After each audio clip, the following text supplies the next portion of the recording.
Olá, gurizada! Boa noite! E aí, tudo tranquilo? Então, vocês estão participando da Assembleia, né? E estão com um tempinho aí para acompanhar a nossa aula. E eu prometo que a aula vai ser bem boa, porque ela é sobre a civilização grega e eu sim curto os gregos, tá? Então, eu vou compartilhar aqui uma janela com vocês.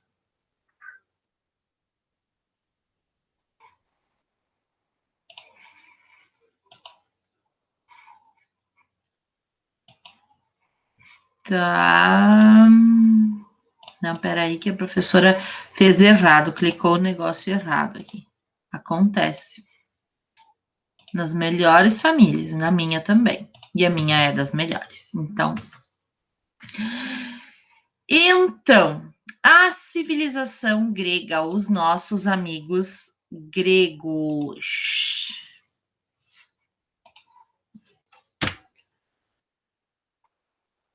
A civilização grega ela vai se desenvolver a partir do 8º século antes de Cristo, ou seja, 800 anos antes de Cristo, mais ou menos, na Península Balcânica. E ela vai ser talvez a mais importante e a mais influenciadora das civilizações do que traz, né, para o nosso tempo. Então, tanto na arquitetura como na filosofia, no teatro, tudo isso nós temos a influência dos gregos, inclusive na nossa democracia. As cidades-estado grega, elas são conhecidas como polis, tá? E aqui vocês estão vendo a localização da Grécia na península, ao sul da Península Balcânica, tá? E ela tem características geográficas muito peculiares, que é um terreno extremamente montanhoso e com um litoral muito recortado. Ela é toda cheia de voltinhas e de ilhas e de pedacinhos e de enseadas e de penínsulas, né? Toda essa parte assim, ela tem muitos recortes no mar. Ela tem vales profundos e pequenas planícies, então ela não consegue ser uma grande e significativa produção de alimentos. Então a Grécia vai ser um país, vai ser uma nação, um povo que vai contar com essas cidades-estado, com características semelhantes, que são os deuses, culto aos deuses, a língua, são as características que assemelham, tá? Mas cada cidade tem um governo próprio, um exército próprio. Como que a gente caracteriza a polis? A polis é a Acrópole, e aqui nós estamos vendo a Acrópole de Atenas. A Acrópole é o ponto mais alto da cidade, é o alto da montanha, aonde nós temos o culto aos deuses, onde ficam os templos dos deuses, tá? Partenon, Erechtheion, isso são os principais deuses de Atenas. Nós temos uma ágora, que é uma parte pública, que é a praça na parte baixa, e em torno dela ficam residências, centros administrativos e comerciais. A gente pega e olha para São Paulo das Missões hoje, nós temos o templo, o principal templo no topo da montanha, no alto da montanha, que é a Igreja Católica, e a gruta mais acima ainda. Nós temos uma praça, e ao redor da praça tem residências, tem comércio, tem o centro administrativo. E a terceira parte de uma polis, que é a zona rural com campos, pastos e bosques que fazem abastecimento dos produtos agrícolas para a cidade. Então, olha só como até as nossas cidades são cópias das polis gregas.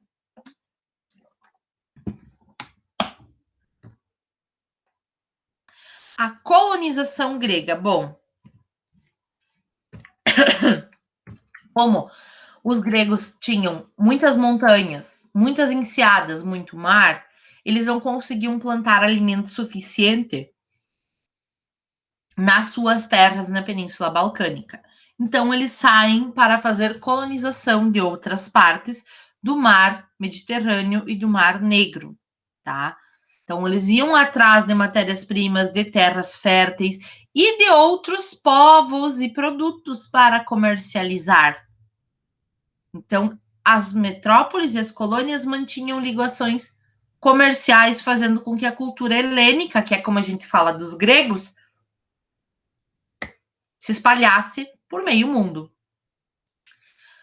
Atenas, então, era a principal cidade grega, e ela transforma-se na mais rica cidade pelos seus da navegação e do comércio. Por quê? Ela está pertíssimo do mar Egeu. Então, como está perto do mar Egeu, ela consegue portos naturais mais fáceis para fazer o transporte de mercadorias. Também consegue muita prata, porque a região que Atenas dominava era rica em minas de pratas. E com isso eles cunham moedas, a dracma, que passou a ser aceita não só no comércio de Atenas, mas em todo o Mediterrâneo. E assim Atenas acaba iniciando um movimento de liderança na Liga de Delos, que foi a aliança defensiva contra as invasões persas. Então, pouca agricultura, basicamente com azeitonas e figos, né? E eles acabavam importando cereais, madeiras e metais e vendiam seus produtos artesanais e alguns pontuais excedentes agrícolas. E esta sociedade ateniense era dividida em 3 grupos. Cidadãos, que eram os homens livres maiores de 18 anos que já tivessem cumprido o serviço militar, filhos de pai e mães atenienses. Então, isso dava para eles o direito de participar da vida política. Mulheres e crianças, não. Os metecos, que eram estrangeiros que podiam habitar em Atenas, que não tinham direitos políticos, não podiam comprar terra, mas podiam fazer comércio e artesanato, prestar serviço militar, né? E dar lucro pagando os impostos. E os escravos, que eram a maior parte da população ateniense trabalhando no serviço pesado, da agricultura e coisa arada. Obviamente, eles não recebiam salário, não tinham liberdade. E quando a gente fala em escravos, a gente sempre pensa, né, nos negros, nos africanos escravizados. Quando a gente está falando do comércio da escravidão grega, a gente está falando de escravidão de gregos. Gregos escravizando gregos, então era brancos escravizando brancos.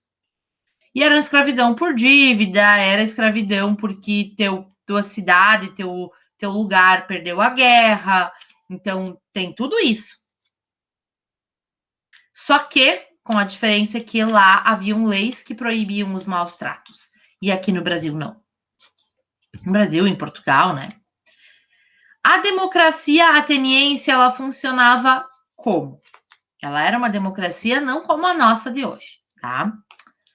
Ela tinha uma monarquia cujo poder pertencia ao rei e aos nobres, a tirania, cujo poder pertencendo a um único governante.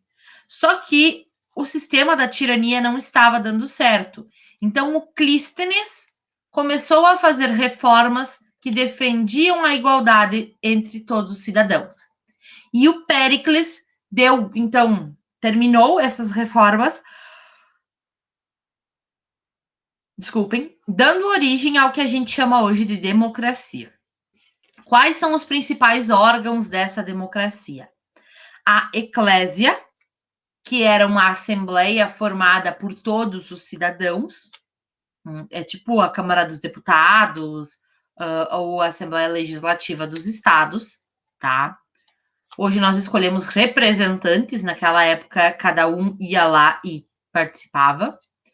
A Bulé, que era o Conselho dos 500, que preparava as leis, que é mais ou menos o que a gente pode chamar do Comissão de Constituição e Justiça de uma Assembleia Legislativa, por exemplo.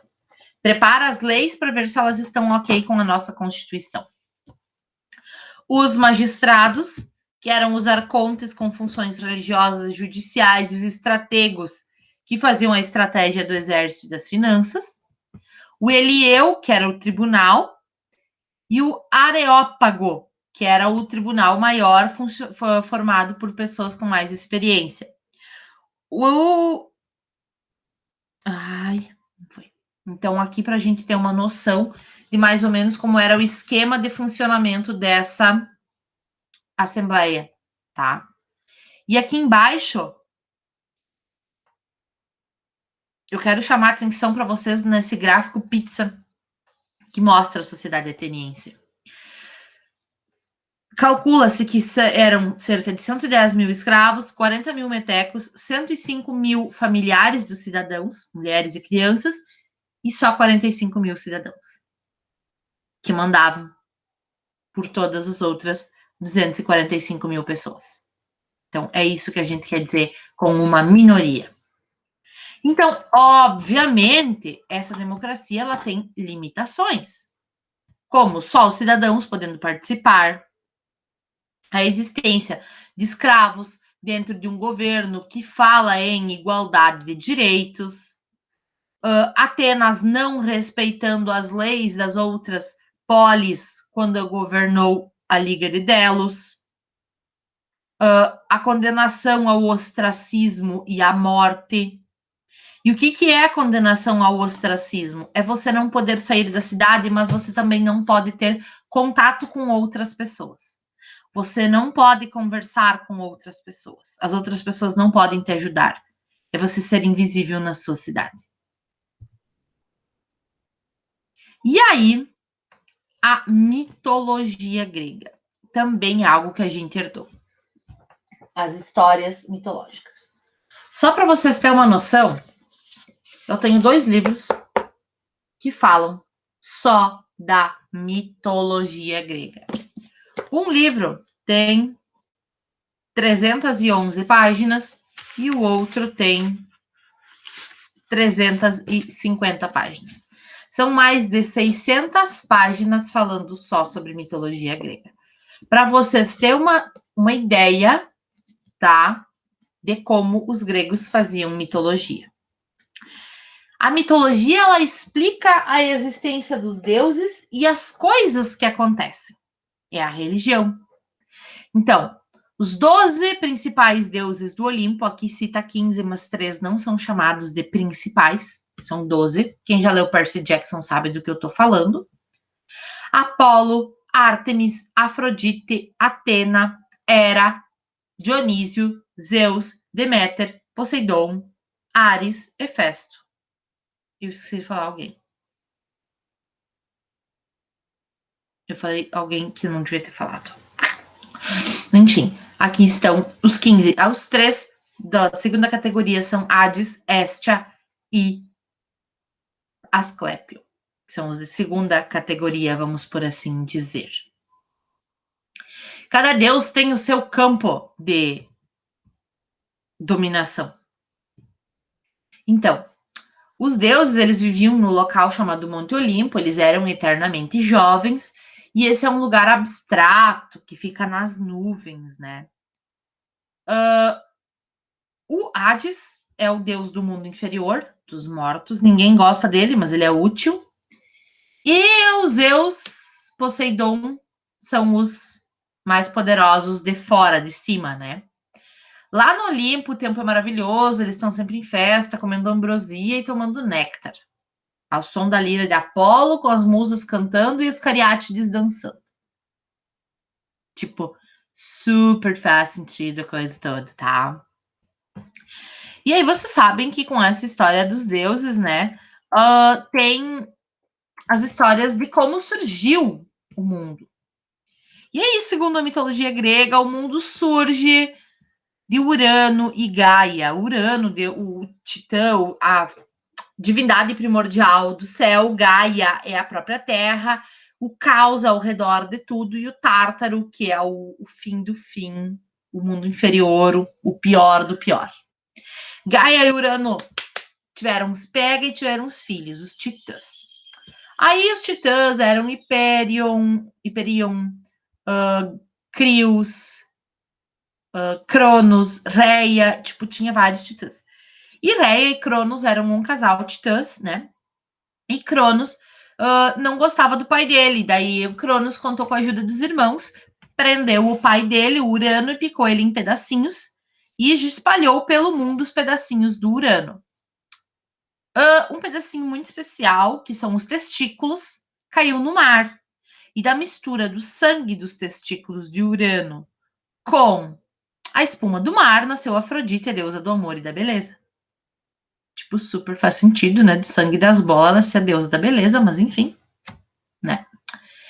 E aí, quando o Cronos e Reia começaram a ter filhos, o Cronos ficou pensando assim, pá, mas vai que meus filhos querem me matar. E aí, quando nascia um filho, o Cronos comia os filhos dele. Tipo, não sei por que ele pensou que os filhos podiam querer matar ele, né? Mas enfim. E aí, depois de um tempo, Reia ficou enjoada disso, e aí ela, ao invés de dar o último filho dela, o Zeus, para o Cronos comer, ela deu uma pedra para o Cronos comer e criou Zeus. E aí, quando Zeus estava grande, ele deu vinagre pro pai dele, aí o pai dele vomitou os irmãos dele, e daí eles picaram o Cronos em pedacinhos. Ou seja, aqui se faz, aqui se paga. E aí os deuses, eles vêm, segundo a mitologia grega, volta e meia para a Terra, namorar com os humanos e tem filhos. E esses filhos são os semideuses, os heróis, que fundam as cidades, né? E fazem altas coisas assim, tipo, muito. Eles são muito fera. Então, desses heróis, nós temos Teseu, Édipo, Perseu, Belorofonte, Hércules. Hércules é o mais famosão, todo mundo sabe disso, né? E aí isso vai acabar gerando todo um culto religioso em torno das igrejas e utilizar das igrejas, dos templos, né? E vai utilizar os oráculos para falar com os deuses. E dentro disso, nós temos os Jogos Olímpicos, que aconteciam de 4 em 4 anos em honra aos deuses na cidade de Olímpia. Até hoje, a tocha olímpica que antecede os nossos Jogos Olímpicos ainda é acesa em Olímpia, tá? A arte grega, ela se mostra nas esculturas, e aqui eu tenho o exemplo das colunas, das 3 ordens da arte grega da escultura. A coluna dórica, que ela é simples, ela é uma coluna forte e grossa. A coluna jônica, que já é um pouco mais magrinha, mais delgada, que tem as volutas. E, por fim, a coluna coríntia, que é só plumas, paetês, arco-íris e unicórnios, porque ela é toda trabalhadinha dos pés à cabeça, literalmente. Aqui nós temos alguns exemplos do uso das colunas no Partenon e no Erecteion, que também é uma parte do Partenon. E lá tem as cariátides, que são colunas específicas, e é muito legal o sentido dessas colunas. Vocês estão vendo que essas colunas são mulheres, e elas estão ali numa representação de que as mulheres levam o peso do mundo em suas cabeças. E às vezes é isso mesmo, a gente sente isso. Aqui mais alguns detalhes das esculturas gregas. Os caras faziam muitas esculturas dos pelados, nus, mas reparem o detalhe, olha nessa Vênus, olha o detalhe da saia. Ou ali do Laocoonte, os músculos. Então, eles tinham um equilíbrio, perfeição das formas, movimento, tá? Os principais mestres são o Praxíteles, o Fídias e o Miron, que todos têm algumas características, tá? E reparem a precisão dos detalhes. E por último, mas não menos importante, a cerâmica grega, que é bem característica pelos vasos com um bojo grande e um bocal menor, pretas com laranja em sua maioria, trazendo cenas da mitologia. Elas são usadas para armazenamento e alimento. Então, pessoal, o que é que vocês vão fazer com esse monte de informação que a professora deu? Vocês vão, tá? Vai estar lá nas atividades, pesquisar um mito grego, exceto Hércules, não pode ser Hércules, tá? Vocês vão pesquisar um mito grego, escrever no caderno e me mandar foto. E eu tô deixando também um filminho para vocês assistirem, tá? Para quem ainda não conhece, o filme Hércules de 2014. Que eu saiba, ele não tá disponível na Netflix nem no YouTube. Então vocês podem fazer o download, botar num pendrive, se não quiserem assistir pelo PC ou pelo celular e passar na TV, se vocês quiserem, ok? Então tá, pessoal, qualquer dúvida eu estou à disposição. Abraço!